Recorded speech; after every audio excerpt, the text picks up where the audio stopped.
ನಮಸ್ಕಾರ. Public star ಟಿವಿಗೆ ಸ್ವಾಗತ. ಶ್ರಾವಣ ಮಾಸದ ನಿಮಿತ್ತ ಕೊಲ್ಲಾಪುರ ಜಿಲ್ಲೆ ಗಡಿಂಗ್ಲೇಸ್ ತಾಲೂಕಿನ ನೂಲು ಗ್ರಾಮದ ಶ್ರೀ ಸುರಗೀಶ್ವರ ಸಂಸ್ಥಾನ ಮಠದ ಮಠಾಧಿಪತಿ ಪರಮಪೂಜ್ಯ ಶ್ರೀ ಗುರುಸಿದ್ದೇಶ್ವರ ಶಿವಾಚಾರ್ಯ ಮಹಾಸ್ವಾಮೀಜಿಯವರು ಬೆಳಗಾವಿ ಜಿಲ್ಲೆ ಹುಕ್ಕೇರಿ ತಾಲೂಕಿನ ಕಮತ್ನೂರು ಗ್ರಾಮದ ಭಕ್ತರ ಮನೆಗಳಿಗೆ ಭೇಟಿ ನೀಡಿ ಆಶೀರ್ವಾದ ಮಾಡಿದರು. ಹಿರಿಯರ ಕಾಲದಿಂದ ನಡೆದುಕೊಂಡು ಬಂದ ಸಂಪ್ರದಾಯದಂತೆ ಪಾದಪೂಜೆ ಕಾರ್ಯಕ್ರಮ ಜರುಗಿತು. ಭಕ್ತರ ಮನೆಯಲ್ಲಿದ್ದ ಚಿಕ್ಕ ಮಗುವನ್ನು ಎತ್ತಿಕೊಂಡು ಮುದ್ದಾಡಿ ಪ್ರೀತಿಯಿಂದ ಆಶೀರ್ವಾದ ಮಾಡಿ ಆಶೀರ್ವಚನ ನೀಡಿದರು. ಇದೇ ವೇಳೆ ನಮ್ಮ ಪಬ್ಲಿಕ್ ಸ್ಟಾರ್ ಟಿವಿ ರಾಜ್ಯ ವರದಿಗಾರ ಪ್ರಮೋದ್ ಮಗ್ದುಮ್ ಅವರ ಮನೆಗೆ ಭೇಟಿ ನೀಡಿದ ಸ್ವಾಮೀಜಿ ಅವರ ದೇಸಿ ಗೋವು ನಂದಿ ಆಧಾರಿತ ವಿಷಮುಕ್ತ ಸಾವಯವ ನೈಸರ್ಗಿಕ ಸಮಗ್ರ ಕೃಷಿಯನ್ನು ಶ್ಲಾಘಿಸಿ ಮುಂದಿನ ಪೀಳಿಗೆಗೆ ವಿಷಮುಕ್ತ ಕೃಷಿಯ ಕುರಿತು ರೈತರಿಗೆ ಮಾರ್ಗದರ್ಶನ ನೀಡಿ ಪಬ್ಲಿಕ್ ಸ್ಟಾರ್ ಟಿವಿ ಸಂಸ್ಥೆಗೆ ಮಂಗಳ ಆಶೀರ್ವಾದ ನೀಡಿದರು. ಸ್ವಾಮೀಜಿ ಆಶೀರ್ವಾದದ ಹಿತನುಡಿ ನೀವೇ ಕೇಳಿ. ಸ್ಪಷ್ಟ ಪಾರದರ್ಶಕ ಸುದ್ದಿಗಾಗಿ ಪಬ್ಲಿಕ್ ಸ್ಟಾರ್ ಟಿವಿ. ಧನ್ಯವಾದಗಳು. ಶ್ರಾವಣ ಮಾಸ ಅಂದ್ರೆ ಇದು ಶ್ರವಣವನ್ನ ಮಾಡುವಂತ ಮಾಸ. ಭಕ್ತರು ಭಗವಂತನಿಗೆ ಮಧ್ಯೆ ಇರುವಂತದೊಂದು ಕೊಂಡಿ ಯಾವುದು ಅಂದ್ರೆ ಅದು ಶ್ರವಣ ಭಕ್ತಿ. ಯಾರು ಶ್ರವಣ ಭಕ್ತಿ ಮಾಡ್ತಾರೆ, ಶ್ರವಣ ಭಕ್ತಿ ಅಂದ್ರೆ ಪ್ರವಚನ ಪುರಾಣ ಕೇಳೋದ್ರ ಜೊತೆಗೆ ನಮ್ಮ ಬದುಕು ಒಂದಿಷ್ಟು ಭಗವಂತನ ಕಡೆ ಅರ್ಪಣೆ ಮಾಡೋದು, ನಮ್ಮ ವಿಚಾರವನ್ನ ಆ ಭಗವಂತನ ಜೊತೆಗೆ ಅನುಸಂಧಾನವನ್ನ ಮಾಡೋದು. ಎಲ್ಲರೂ ಬಹಳಷ್ಟು ಜನ ಏನ್ ಹೇಳ್ತಾರೆ, ಭಗವಂತ ಯಾರಿಗೆ ಭೇಟಿಯಾಗ್ಯಾನಂತ ತಿಳ್ಕೊಂತಿರ್ತಾರೆ.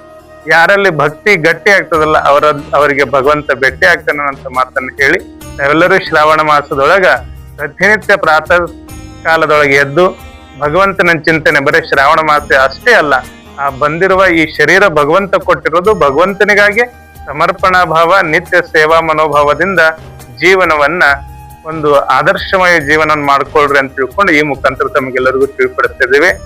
ಪಬ್ಲಿಕ್ ಸ್ಟಾರ್ ಚಾನಲ್ ಮುಖಾಂತರ ಅನೇಕ ಹಲವಾರು ಈ ಜಗತ್ ಪ್ರಸಿದ್ಧ ಆಗುವಂತ ವಿಚಾರಗಳನ್ನು ತಿಳಿಸುವಂತ ಕೆಲಸ ಮಾಡ್ತಿದ್ದಾರೆ.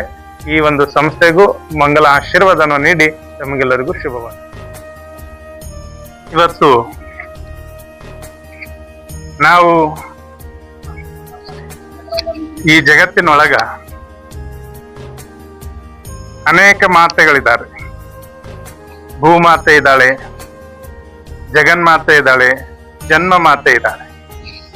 ಆದ್ರೆ ಇವತ್ತು ಜನ್ಮ ಕೊಟ್ಟಿರುವಂತ ತಾಯಿ ಮಗುವಿಗೆ 3 ವರ್ಷ ಹಾಲನ್ನು ಉಣಿಸಿದರೆ ಜೀವನ ಪರ್ಯಂತವಾಗಿ ಹಾಲನ್ನು ಕೊಡುವಳು ಗೋಮಾತೆ. ಇವತ್ತು ಗೋಮಾತೆ ಅಂದ್ರೆ ಅದರೊಳಗೆ ನಮ್ಮ ದೇಸಿ ತಳಿಗಳನ್ನ ನಾವು ಬಹಳಷ್ಟು ಜನ ರೈತರು ಏನ್ ಮಾಡ್ತಾ ಇದ್ದಾರೆ ಅಂತ ಕೇಳಿದ್ರೆ, ರೈತರಿಗೆ ಒಂದು ಸೈಡ್ ಬಿಸ್ನೆಸ್ ಅಂದ್ರೆ ಹಾಲಿನ ಬಿಸ್ನೆಸ್ ಅಂತ ತಿಳ್ಕೋಬಹುದು. ಆ ಹಾಲನ್ನ ಉತ್ಪಾದನೆಯನ್ನ ಜಾಸ್ತಿ ಮಾಡೋ ನಿಟ್ಟಿನೊಳಗ ಯಾವ್ದಾವ್ದ ಆಕಳನ್ನು ತಂದು ಕಟ್ಟಿ ನಾವು ಹಾಲು ಉತ್ಪಾದನೆ ಮಾಡ್ತಿದೀವಿ ಹೊರತಾಗಿ ನಮ್ಮ ದೇಶಿ ತಳಿಯನ್ನ ಗೀರ್ ಆಗಿರ್ಬೋದು, ಕಿಲ್ಲಾರಿ ಆಗಿರ್ಬೋದು, ಇಂತಹ ತಳಿಗಳನ್ನ ನಾವು ಬೆಳೆಸೋದ್ರಿಂದ ನಮ್ಮ ಮಕ್ಕಳಿಗಾಗಿರ್ಬೋದು ಒಂದು ಸಂಸ್ಕೃತಿ, ಈ ಏನು ಭಾರತ ದೇಶದಲ್ಲಿರುವಂತ ತಳಿಗಳದವಲ್ಲ ಅವು ಎಲ್ಲವೂ ಕೂಡ ಅದರಿಂದ ಬರುವಂತ ಪ್ರತಿಯೊಂದು ಹಾಲಿನಲ್ಲೂ ಕೂಡ ಒಂದು ಆರೋಗ್ಯಕರವಾಗಿರುವಂತ ಶಕ್ತಿಯನ್ನ ಆ ಹಾಲಿನಲ್ಲಿದೆ. ಆ ನಿಟ್ಟಿನೊಳಗೆ ವಿಶೇಷವಾಗಿ ನಮ್ಮ ಪ್ರಮೋದ್ ಅವರು ಇವತ್ತು ಗೀರ್ ಆಕಳನ್ನ ತಂದು ಸಾಕ್ತಾ ಇದ್ದಾರೆ. ಅದಕ್ಕೆ ಆಕ್ರೋಜ್ ಆಗಿರ್ಬೋದು, ಆಮೇಲೆ ಅನೇಕ ಗೀರ್ ಆಕಳುಗಳು. ಬಹುತೇಕ ಏನು 1 ಎಕರೆ ಹೊಲ ನೀವು ಸಾವಯವ ಕೃಷಿಯನ್ನ ಮಾಡ್ಬೇಕಾಗಿತ್ತಂದ್ರ 1 ಆಕಳನ್ನ ನೀವು ಇಟ್ಕೊಂಡ್ರೆ ಸಾಕು. ನೀವು 1 ಎಕರೆಗೆ ಯಾವ ಗೊಬ್ಬರನು ಕೂಡ ಹೊರಗಿಂದ ತರುವಂತ ಅವಶ್ಯಕತೆ ಇಲ್ಲ. ಅದ್ರ ಜೊತೆಗೆ ನಮ್ ರೈತರು ಏನ್ ಮಾಡ್ತಾ ಇದಾರೆ ಅಂದ್ರೆ ಇವತ್ತ ಅನೇಕ ಆಕಳುಗಳನ್ನ ಸುಮಾರು 70-80 ಸಾವಿರ ರೂಪಾಯಿ ಕೊಟ್ಟು ಖರೀದಿ ಮಾಡಿ ತರ್ತೀವಿ.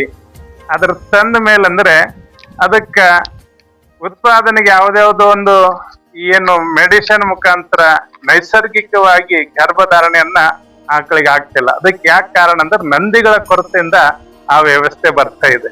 ಅದಕ್ಕೆ ನಂದಿಗಳು ಕೂಡ ಆಕಳು ಎಷ್ಟು ಮುಖ್ಯ ಅದ್ರ ಜೊತೆಗೆ ನಂದಿನೂ ಕೂಡ ಸಾಕುವಂತ ವ್ಯವಸ್ಥೆ ರೈತರು ರೂಢಿಸ್ಕೊಳ್ಬೇಕು ಅನ್ನೋದನ್ನ ಈ ಮುಖಾಂತರ ತಮಗೆಲ್ಲರಿಗೂ ತೆಗೆದುಕೊಂಡು ಬಂದು ಆ ಹಸುಗಳಿಂದ ಬಂದಿರುವಂತಹ ಗೋಮೂತ್ರ, ಗೋಮಯಿಂದ ಒಂದು ಜೀವಾಮೃತವನ್ನ ತಯಾರು ಮಾಡಿ ಎಲ್ಲ ಸಸಿಗಳಿಗಾಗಿರ್ಬೋದು ಮತ್ತು ಕಬ್ಬಿಗಾಗಿರ್ಬೋದು, ಇನ್ನು ಉಳಿದ ಎಲ್ಲ ತರಕಾರಿಗಳಾಗಿರ್ಬೋದು, ಹಣ್ಣುಗಳಾಗಿರ್ಬೋದು ಬಳಸಿ ಒಳ್ಳೆ ಸಮಾಜಕ್ಕೆ ಒಂದು ಒಳ್ಳೆ ಸಂದೇಶ ಕೊಡುವಂತ ಕೆಲಸ ಮಾಡ್ತಿದ್ದಾರೆ.